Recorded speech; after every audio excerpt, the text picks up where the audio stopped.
Hello mga mahal kong viewers, mga katililing, saan man kayo sa ating mundo, North or South, East or West, Madam Orasyon at your service! Kung natagpuan mo ang videong ito, hindi ito aksidente. May isang bagay na nakatakdang makaabot sa iyo ngayon. Ito ay timeless reading na ibig sabihin ay hindi mahalaga kung kailan ka nanonood. Kung nandito ka ngayon, ang mensahe ay para sa iyo. I'm asking the universe for protection, clarity, honesty, and gentle guidance para sa sinumang nanonood sa videong ito. Let's start. We have Seven of Swords. Next is Four of Swords. We have the Lovers. Then we have Strength. Uy. Eight of Wands. Queen of Swords. Page of Wands. King of Swords, and the last, ang dami ng swords. We have Five of Pentacles. So, ito yung energy ninyo sa kasalukuyan. Okay. Tingnan natin kung ano yung makikita ni Madam Orasyon. So, the heart of the matter is the Seven of Swords. Parang ano to negative. Negative yung Seven of Swords, guys. Kasi pag Seven of Swords, it means may deception. May taong nanluloko sa'yo. Kung hindi ikaw ang nanluloko, maaring ibang tao. So, depende kung ano yung sitwasyon ninyo sa ngayon. Kung may asawa kayo, may kaibigan kayo, may minamahal kayo, or katrabaho ninyo, kasosyo sa trabaho, sa negosyo, hindi ko alam, basta may magdi-deceive sa inyo. Kung hindi kayo ang magdi-deceive, ha? Depende to. Kung kayo ang nanloloko, or wag naman sana, or yung kasamahan mo, yung manloloko sa'yo. Ito yung energy sa kasalukuyan. Malakas talaga siya. So, kung kayo ito, na nagpaplano naman loko, wag na ninyong ipagpatuloy, okay? Joke lang. Kung sino man yung mga malapit sa inyo, okay? Maaring may isa dyan na mangloloko, na i-deceive kayo. So, pero of course naman, hindi natin alam ang reason bakit siya mangloloko. Siguro meron siyang talaga, reason na kailangang i-deceive ka niya. Let's say, manghiram ng pera.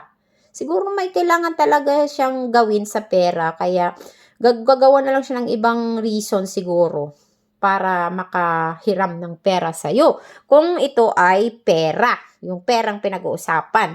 Pero maaring iba naman, maaring iba ito na maaari kang ma-deceive. Hindi natin alam, iba, depende sa sitwasyon mo. Kaya please, be vigilant, open your eyes, be, tawag dyan, be observant sa paligid mo. Okay?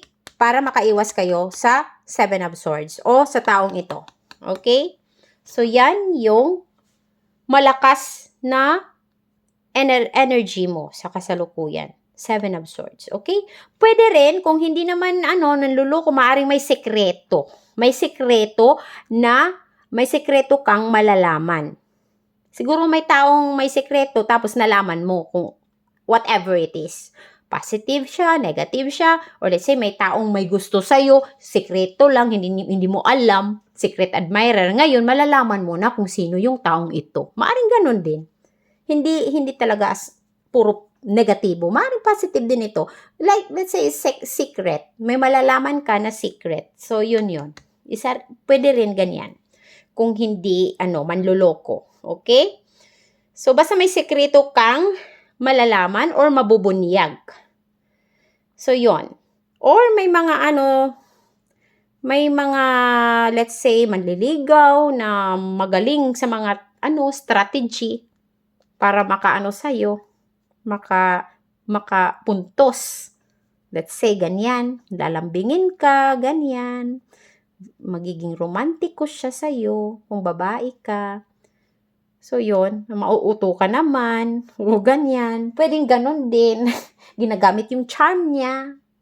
Kaya very charming siya. Ikaw naman, maano ka, mafo-fall, charot. So, parang ganon. Basta, it's either secret, may deception, basta ganon, ha?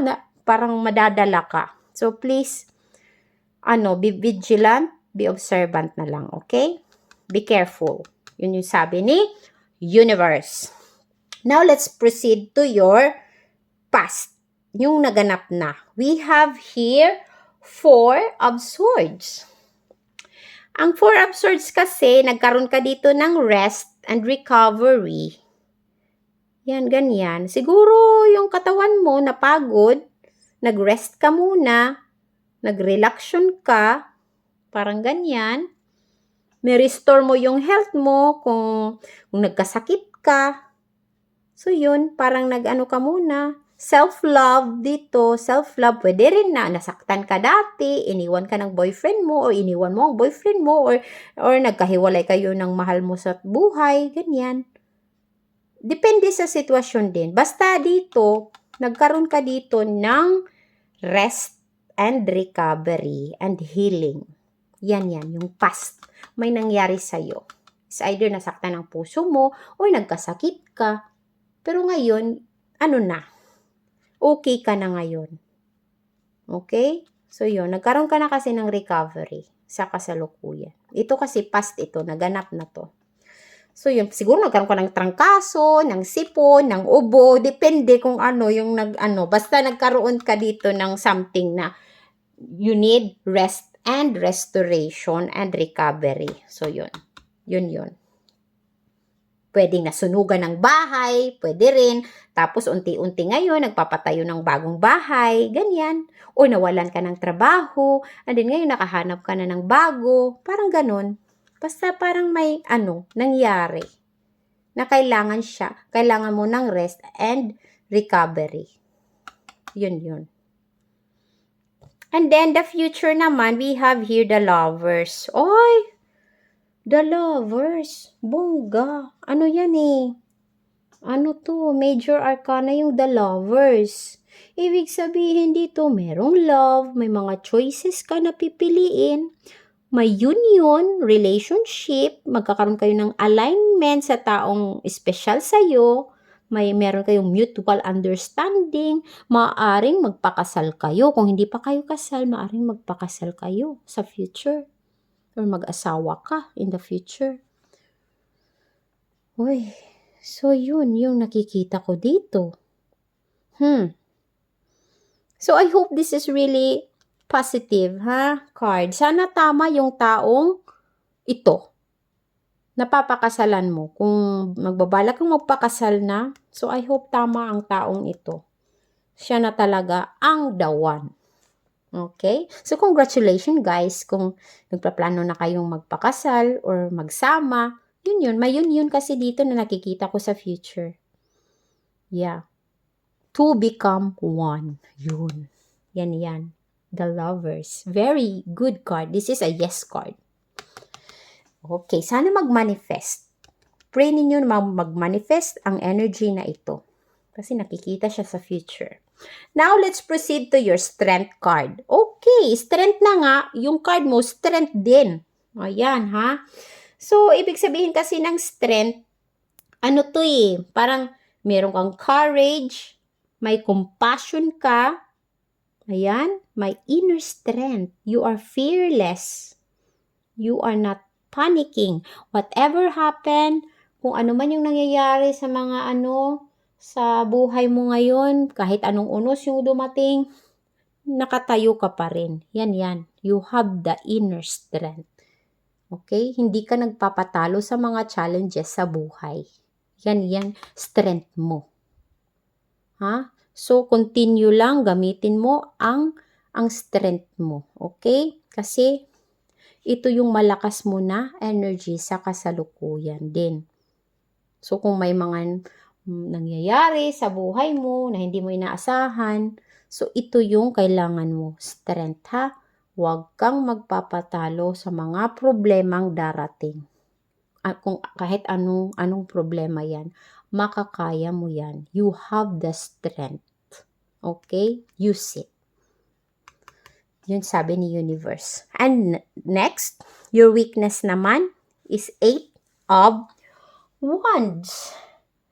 8 of Wands. Bakit naging weakness ang 8 of Wands? Kasi nandito siya sa baba. Kaya weakness. Kasi dito yung strength. Ito yung weakness sa baba. So, ibig sabihin nito, magkakaroon ng mga delays. May pag-aantay. Maghihintay ka.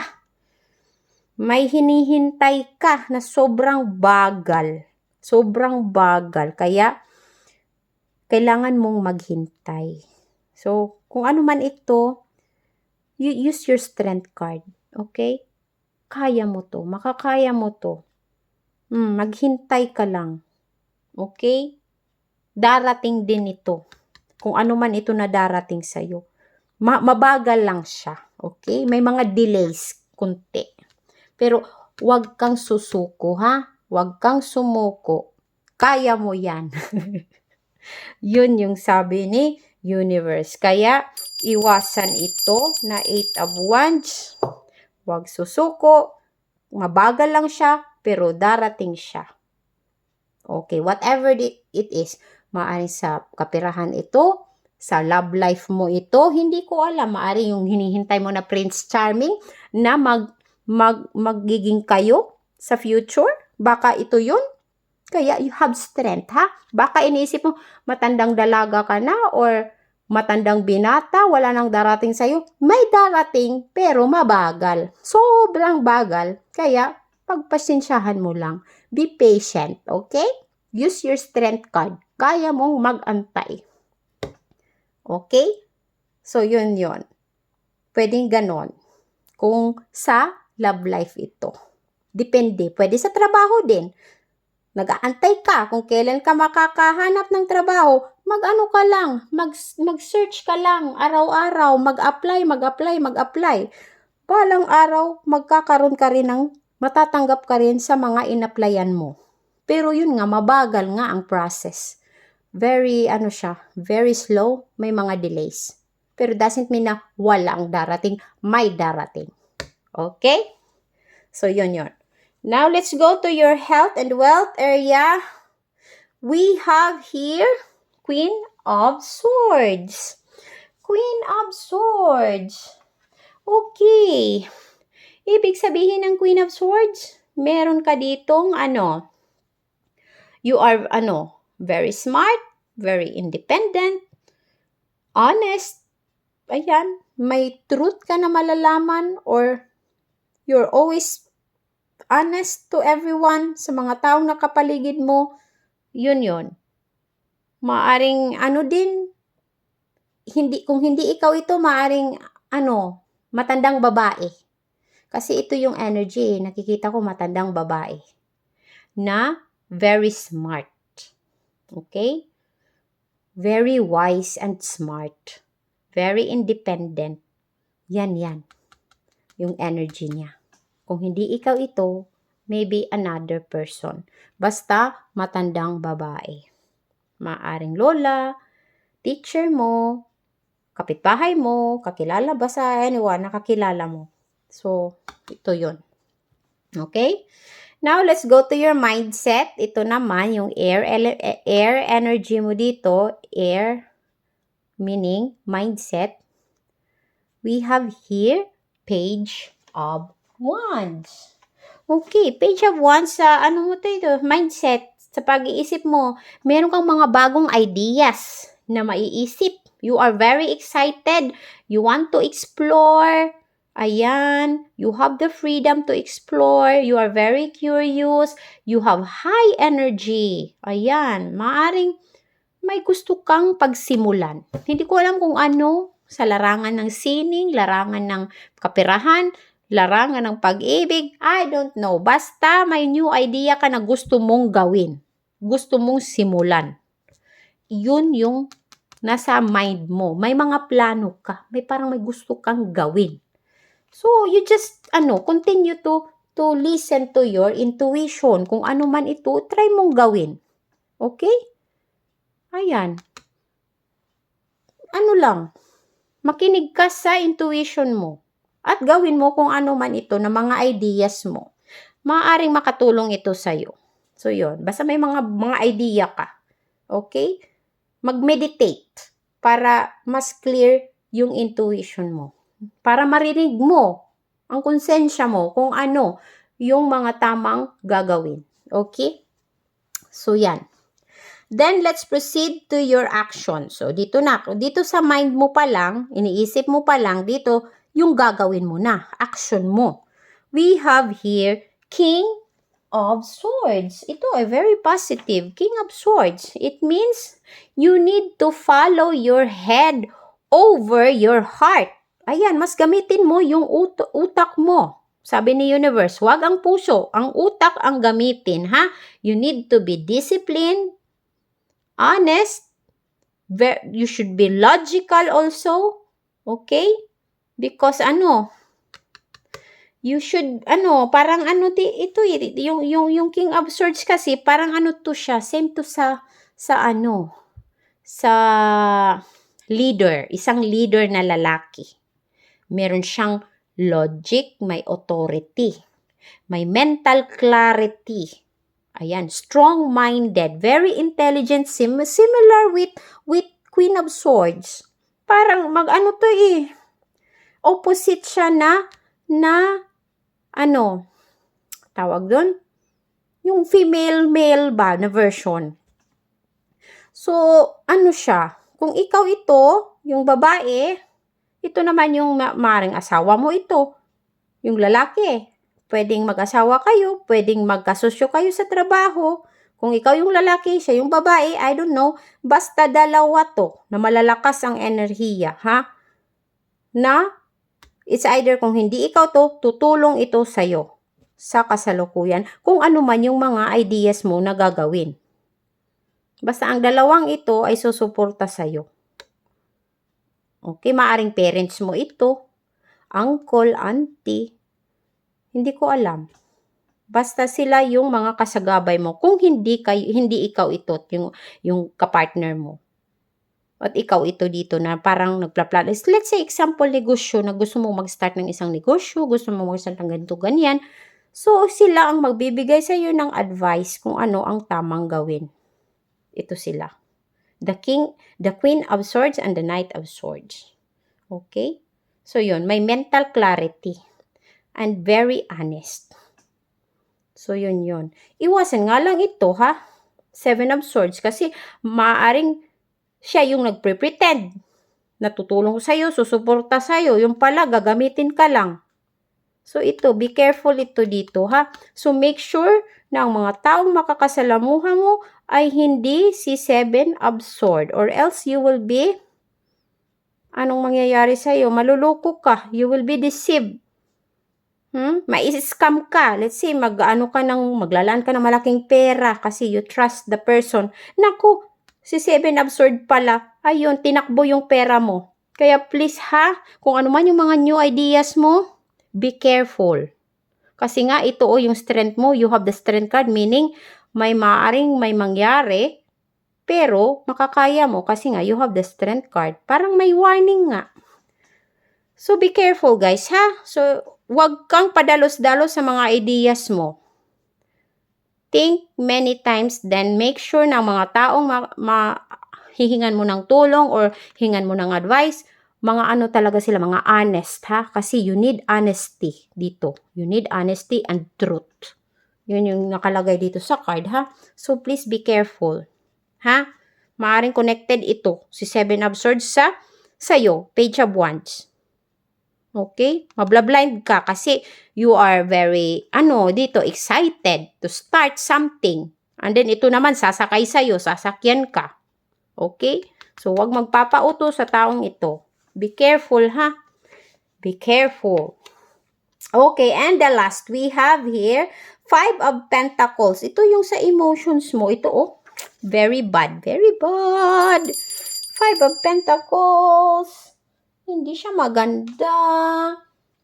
Kasi pag 5 of Pentacles, ibig sabihin kasi niyan, yung 5 may conflict, may challenge, may release. So, maaaring may mangyari nga. Merong nakikita ko dito, may poverty. Naku, baka ma-scam ka nito. Yun na nga. Connected dito. Yung feeling mo ito na-scam ka nito. Pag ma-scam ka, yun na, magaganap si 5 of Pentacles. Kaya iwasan mo si 7 of Swords para makaiwas ka kay 5 of Pentacles. Kasi ito, sa feelings mo ito, sa emotions mo ito, very negative siya. May paghihirap, may hardship ka dito na ma-experience. You have low resources, insecurity, may paghihirap, may worry, may difficulties, may loss. Kung sa kapirahan ito, baka ma-scam ka nga, nakawin niya yung pera mo, takbuhan ka, kung ano man yung mga ninyo, pinag-usapan. So please, wag kang magpapadala sa excitement mo, ha? Kasi dito you are very excited. Kasi ito, magaling siyang magsalita. Pag magbigay ka nito, dudubli ito, times 3. Times 4 sa isang buwan. Pag magbigay ka ng 5,000, example, magbigay ka ng 1,000. Next month, yung mababalik sa'yo, 2,000. Sunod, maybe 5,000 yung babalik sa'yo. Naku, huwag kang magpapauto sa mga ganyan, ha? Kasi scam yan. Basta money matters, whatever, huwag kang magpapauto. Yun na nga, nakikita dito na sa baraha. Very clear na dito, guys. Please be careful. You need honesty and truth, ha? Be like Queen of Swords and King of Swords. You should be wise enough na hindi ka mauuto. Kaya ito nakalagay dito. Or you seek advice from these people. Or kung ikaw ito, i-apply mo ito. Ha? Para hindi ka maloko, hindi ka mauto. Tapos, baka gamitin pa yung charm nito sa'yo, o mauuto ka. Gawin kang sugar mama, sugar daddy. Naku naman, kasi very charming si 7 of Swords. Huwag kang magpapauto, okay? Please. So, yun guys, isulat sa comment section ang mga gusto ninyong i-manifest. Or pwede rin isulat, I claim it, I claim for positive energy. Kung nakaka-resonate kayo, please comment down below. Okay? And we have the last message from the universe. Let's see kung ano ito. You have earth sign. Ayan. Taurus, Virgo, Capricorn. So, ito yung mga taong siguro makakasalamuha mo sa kasalukuyan. Yan, earth sign. Yung mga Taurus, Virgo, Capricorn. Ang tanong dito, kung ito ba, sila ba, si 7 of Swords? Hindi ako sure. Or, pwede rin, itong earth sign, maaring sila si Queen of Swords or King of Swords. Yun. So, it's up to them. Depende kung sino sa kanilang tatlo ang mga earth sign. Basta, malakas yung energy na earth sign, yung malapit sa'yo sa kasalukuyan. Yung mga taong may earth sign. Taurus, Virgo, Capricorn. So, yun. You be observant. Okay, guys? Kasi maaaring isa doon ay si King of Swords, pwede rin si Queen of Swords, or maaaring siya si 7 of Swords na dapat mong iwasan. So, be wise, ha? Be observant para alam mo kung sino ang taong dapat mong iwasan. Okay? So, yun. Kung nag-resonate ang mensaheng ito, maaari ninyong i-like ang video. Makakatulong ito upang maabot ng video ito ang iba na maaaring nangangailangan nito. Feel free to subscribe if you'd like more timeless readings like this. Thank you for being here. Take care of yourself. Goodbye for now. Madam Oracion at your service.